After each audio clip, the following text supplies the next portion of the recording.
Kami ucapkan selamat menjalankan ibadah sholat subuh bagi Anda warga Jakarta dan sekitarnya. Kami lanjutkan liputan 6 pagi.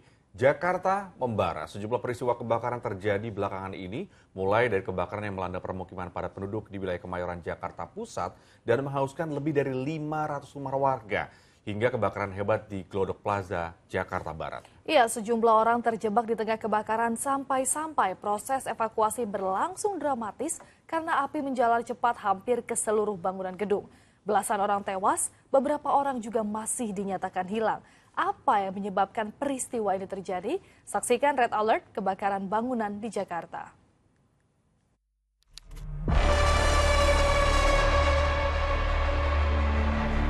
Selasa dini hari saat warga di kawasan Kemayoran, Jakarta Pusat tengah tertidur pulas.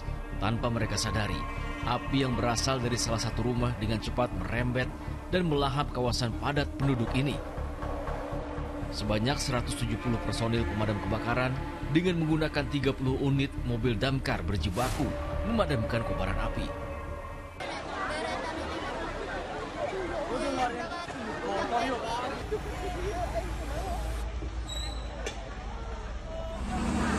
Kayaknya udah ke-6 rumahnya kayaknya. Cepat padam.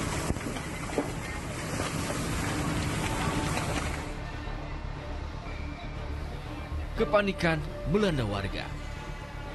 Mereka berusaha menyelamatkan nyawa dan mengamankan harta yang belum terbakar. Namun tak banyak yang bisa mereka selamatkan. Pak, udah habis rumah aku. Nggak ada.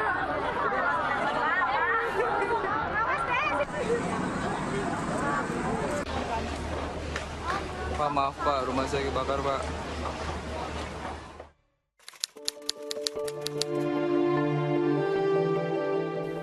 Menjelang pagi, si jago merah mulai dapat dipadamkan. Petugas damkar masih di TKP, melakukan pendinginan agar titik api tak berkobar kembali. Ada satu rumah yang terlihat kepulan asap, kemungkinan adalah konsleting listrik, namun nanti kita akan dalami lagi ya.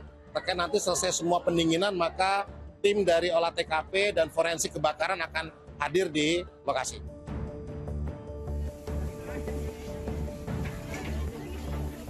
Warga hanya bisa pasrah.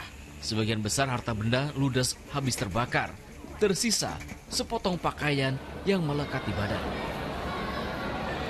Cuman surat-surat doang yang kebawa, nggak ada lagi. Baju aja yang nempel di badan doang. Dugaan sementara, korsleting listrik menjadi salah satu biang keladi pemicu terjadinya kebakaran.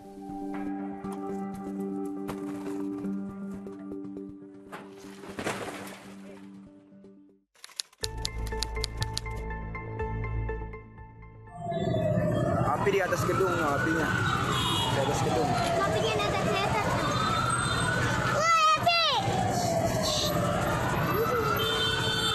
Api berbisik.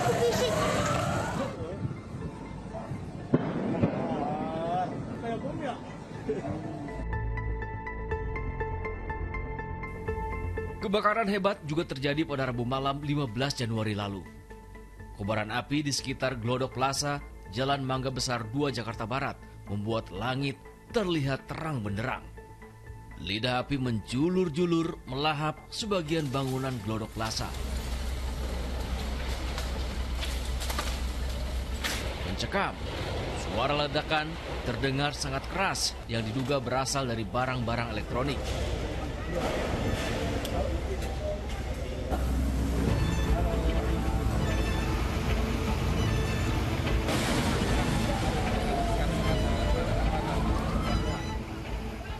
Saat petugas damkar akan memadamkan kobaran api, salah satu unit damkar terkena serpihan api yang jatuh dari lantai atas.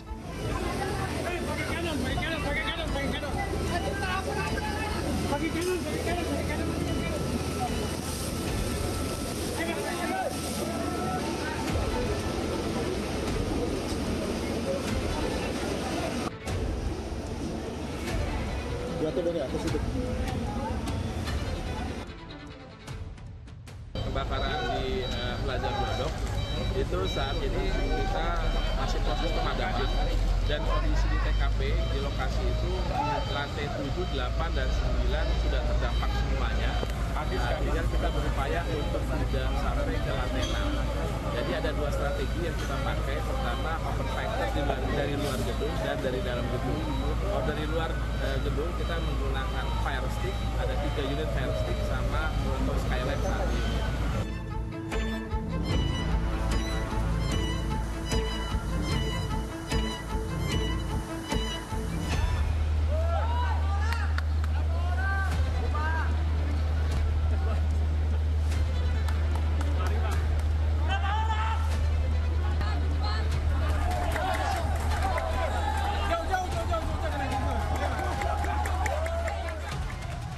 Petugas yang berupaya menyelamatkan korban yang terjebak kobaran api di lantai 7 menggunakan 1 unit Bronto Skylife.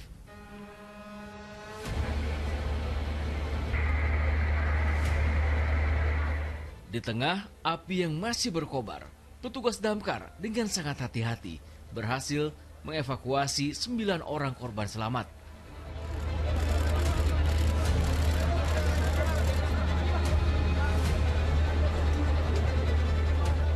Wah, nggak tahu sih, taunya udah nggak bisa kemana-mana, udah asap. Iya. Itu posisi Bapak di lantai berapa? Lantai 9 lagi kerja. Lantai 9? Iya. Iya, apinya nggak tahu, kok apinya dari sebelah sono, saya waduh udah di atas, udah pasrah aja deh Pak, udah nggak bisa. Turun udah nggak bisa Pak berarti? Udah ada api di bawah kan Pak? Iya, nggak bisa.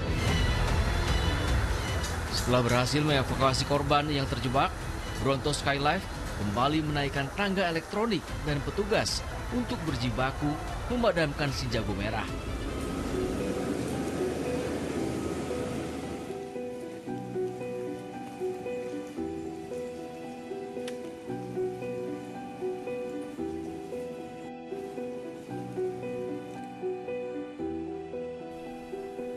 Di tengah upaya memadamkan api, keluarga korban mulai berdatangan ke posko kebakaran. Mereka ingin mengetahui nasib keluarga dan kerabat yang terjebak di dalam gedung.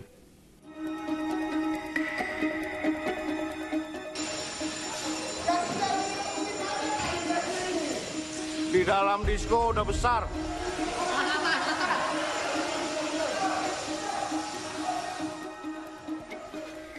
Setelah api bisa dijinakkan, para pejuang pemadam kebakaran ini berhasil menerobos masuk dan mulai melakukan pendinginan di salah satu lantai. Petugas juga melakukan pencarian kemungkinan masih ada korban jiwa.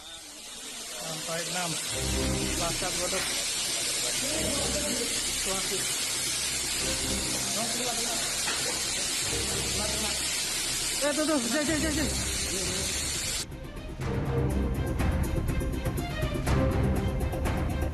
Dengan kondisi badan yang sudah mulai dilanda kelelahan, petugas damkar terus berjuang menyisir lokasi dan memasuki area gedung untuk memastikan kebakaran di Glodok Plaza ini benar-benar dapat dikendalikan.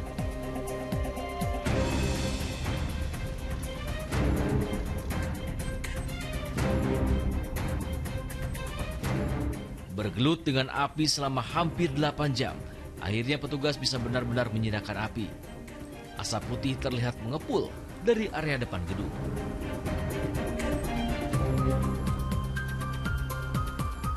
Petugas damkar bersama PMI mulai memasuki gedung Glodok Plaza untuk melakukan proses evakuasi korban. Di dalam gedung Glodok Plaza, penyisiran dimulai dari lantai 7, 8, dan 9. Petugas harus ekstra hati-hati karena banyak bagian gedung yang sudah rapuh akibat kebakaran. Kapanpun bisa saja roboh menimpa petugas.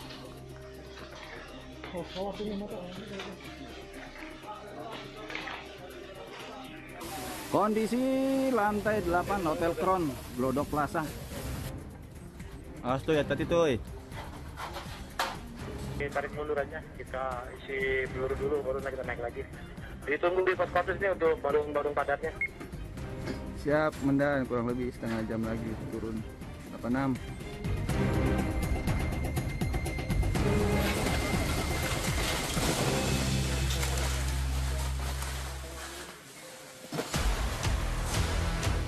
Petugas damkar bersama Palang Merah Indonesia menggais puing-puing mencari jenazah korban yang mungkin masih tertimbun.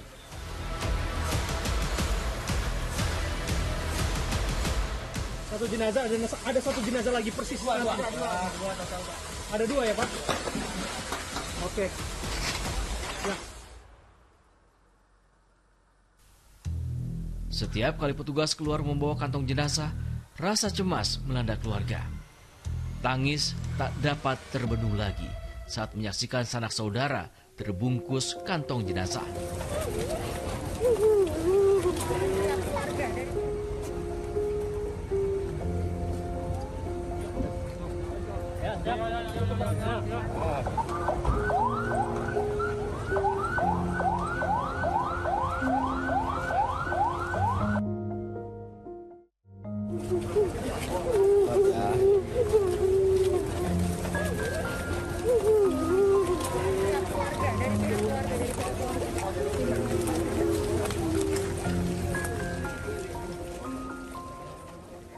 BPBD Provinsi DKI Jakarta mencatat jumlah korban meninggal 11 orang akibat kebakaran.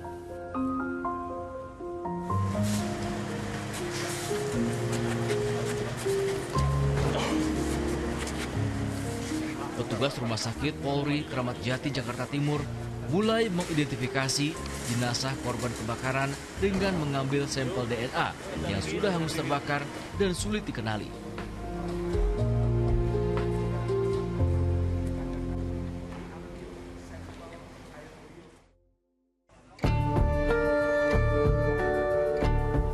Peristiwa yang menelan banyak korban jiwa dan beberapa orang dinyatakan hilang hingga kini masih menyisakan banyak pertanyaan, termasuk penyebab utama kebakaran. Salah satu aspek yang menjadi sorotan adalah sistem proteksi kebakaran gedung yang diduga tak berjalan dengan baik. Jadi kalau untuk gedung bertingkat, kemudian ada ranah publik di situ ya, maka menurut saya keselamatan kebakaran itu implementasinya harus bagus ya.